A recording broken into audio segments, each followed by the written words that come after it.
What if the story you were taught about America's 1933 gold confiscation was only half true?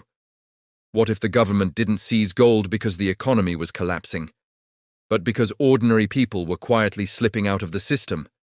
And what if the same pattern is repeating right now, almost line for line, except the target isn't gold? It's your Bitcoin? People today can feel something is wrong. Inflation doesn't behave normally. Debt never stops rising. Currencies don't hold value like they used to, and the institutions that promise stability feel a little less stable every year. You feel that pressure, whether you talk about it or not. But what if none of this is new? What if the blueprint for controlling money and controlling citizens through money was perfected nearly a century ago, during one of the darkest moments in American financial history? In 1933, the Great Depression had pushed the country to the edge. Banks were collapsing. People were hoarding gold, not because they wanted to be rebellious, but because they had no faith left in paper promises. Gold was safety. Gold was independence. And independence, in desperate times, is dangerous to those in power. So President Franklin Roosevelt signed Executive Order 6102. Overnight, Americans were banned from owning gold. They had to turn it in at a fixed price, $20.67 per ounce. Patriotic posters told people this was for the good of the nation. Newspapers called it responsible leadership. But within a year, after taking control of the gold supply, the government revalued it to $35 an ounce. A quiet 70% devaluation of the dollar. A silent wealth transfer that no vote could stop. The public narrative said it was necessary. The private reality was something else entirely. Whenever a financial system gets cornered by its own debt, the people running it don't loosen control. They tighten it. They don't ask politely for cooperation. They mandate it, and they don't let citizens hold the kind of money that threatens their control. Gold was outlawed because it couldn't be printed, manipulated, or inflated away. It gave ordinary people too much autonomy. It let them stand outside the system when the system needed bodies inside. Fast forward to today. Bitcoin has become the modern escape hatch. It can't be printed. It can't be seized through inflation. And it can't be controlled by central banks. It is digital gold, but far more portable, far more flexible, and far more resistant to political pressure. And just like in 1933, ordinary people are turning to it when trust in the financial system begins to shake. Inflation rises. Debt climbs past $34 trillion.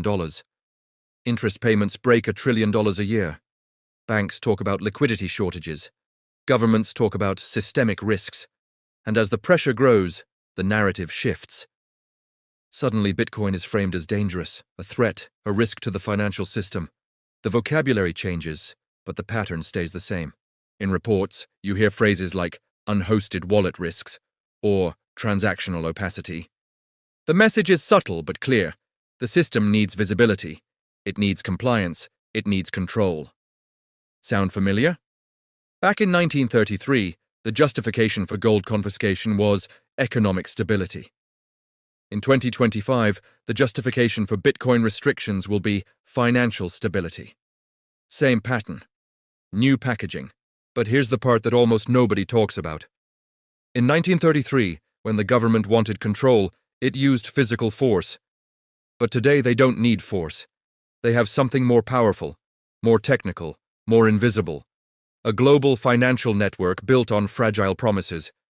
A derivatives structure worth over $700 trillion. A web of obligations that only works if governments maintain total control over their money. If that control weakens, everything connected to it begins to shake. And this is where Bitcoin becomes more than a currency, more than an investment. It becomes a disruption, a threat to the architecture of modern finance. The people who understand this don't talk loudly, but they talk. And behind closed doors, one name keeps coming up. One architect, one designer, one mind responsible for a system that ties banks, governments, and central banks together. You won't believe the name, and the reason will change everything you think you know about 2025. The truth is simple. The coming Bitcoin crackdown has nothing to do with morality, legality, or ideology. It's about the $700 trillion global derivatives market, the largest, most delicate, and most dangerous financial structure ever created. Think of derivatives as side bets, insurance contracts built on other insurance contracts, promises stacked like dominoes. A gigantic financial Jenga tower held together by the assumption that governments always maintain control over their money. If that assumption breaks, the entire tower shakes. Now imagine millions of people moving wealth into Bitcoin, an asset outside government manipulation, outside the printing press, outside the bond markets that derivatives depend on. That's the nightmare scenario for the system. Bitcoin isn't a threat because it's speculative. Bitcoin is a threat because it's unprintable, unforgeable, untouchable by the usual levers. And in a world built on debt, unprintable money is a revolution. Let's anchor this in numbers. Global debt, over $315 trillion US debt, more than $34 trillion. Annual interest payments, over $1 trillion. More than 85% of global finance connected to derivatives. Over 60% of these tied to US bond stability. If citizens shift even 5 to 10% of their wealth into an unmanipulable asset, the system's ability to manage its own debt evaporates. This is why Bitcoin triggers alarm bells, not because of crime, not because of volatility, but because it threatens the illusion of total control. And so the new confiscation won't be loud, it won't be physical. It won't involve agents knocking on doors. It will be software, regulation, compliance, a slow turning of invisible valves that makes using Bitcoin harder, costlier, slower, riskier.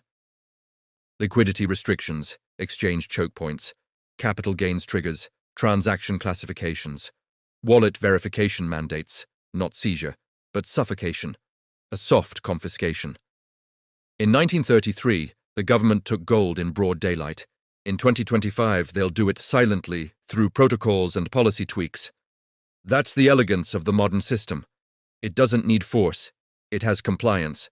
It has algorithms. It has incentives. And soon, it will have CBDCs, central bank digital currencies that make the ultimate bypass nearly impossible. When those arrive, your choices will be simple. Move into the new system voluntarily, or watch the old system slowly strip you of functionality. This is the pattern: crisis, justification, temporary measures, permanent control. The cycle hasn't changed, only the tools have. And here's the final truth. The 1933 gold confiscation was slow and crude. The 2025 version, if it unfolds, will be instant and global. Because the system is bigger now, more fragile, more interconnected, and far more desperate to maintain control. You don't need to believe a conspiracy, just follow the incentives. Systems protect themselves, and this system is built on borrowed time. So let me leave you with this. Are we wiser now, or just walking the same path in better suits? If this opened your eyes, share it. If you see the patterns, comment. And if you want more deep dives into the truths hiding in plain sight, subscribe. Because the more you understand the past, the harder it is for anyone to rewrite your future.